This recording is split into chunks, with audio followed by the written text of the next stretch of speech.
The story involving the Adani Group and the possible reversal by the US Department of Justice is not just a legal development. It is rapidly turning into a political, corporate, and geopolitical debate.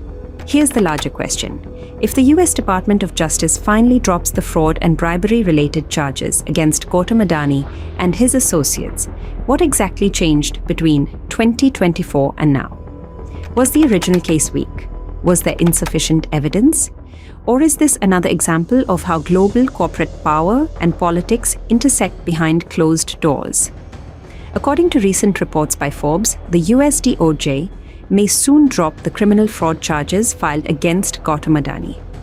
At the same time, the US Securities and Exchange Commission is reportedly moving towards settling its parallel civil case as well. Remember, the original allegations were extremely serious. In 2024, US authorities accused certain Adani Group executives of being part of a bribery and securities fraud conspiracy, allegedly linked to solar energy contracts in India. The allegations triggered massive political reactions in India, sharp attacks from the opposition, intense media coverage, and renewed scrutiny over the Adani Group's global expansion plans. But throughout this entire period, the Adani Group consistently denied all wrongdoing. Now, if these cases collapse or are quietly settled, it changes the narrative dramatically.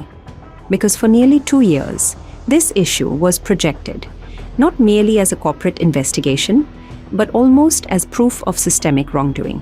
International media, opposition parties, activist investors, and sections of the global financial ecosystem treated the allegations as a major credibility crisis for one of India's largest business groups. And this is where the political debate begins. Critics of the original prosecution will now argue that the case was exaggerated, politically driven, or strategically timed. Supporters of the investigation, on the other hand, may claim that settlements and dropped charges do not automatically mean innocence. They may argue that corporations often negotiate outcomes to avoid prolonged legal battles and reputational damage. But beyond Adani himself, this story raises a much larger issue. How much influence do geopolitical relationships, strategic partnerships, and economic interests play in global corporate investigations? Because let us be honest, the Adani Group today is deeply connected to sectors that are strategically important for India's growth story. Ports, logistics, airports, renewable energy, infrastructure, data centers, power transmission. These are not ordinary businesses anymore. They are tied to India's long-term economic ambitions. That is why every major development involving the group immediately becomes political. For supporters of the group, any reversal by the US DOJ will likely be projected as vindication. They will argue that years of allegations and attacks were part of a larger attempt to damage India's economic rise and target an Indian corporate giant. For the critics, however, the questions may not disappear so easily.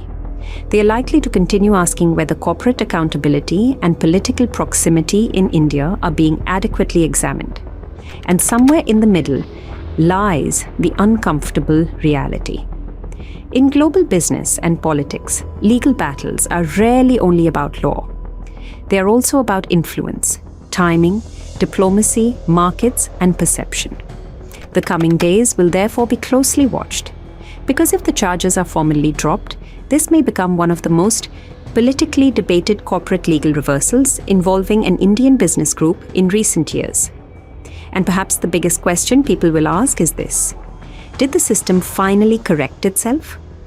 Or did power simply find a new balance?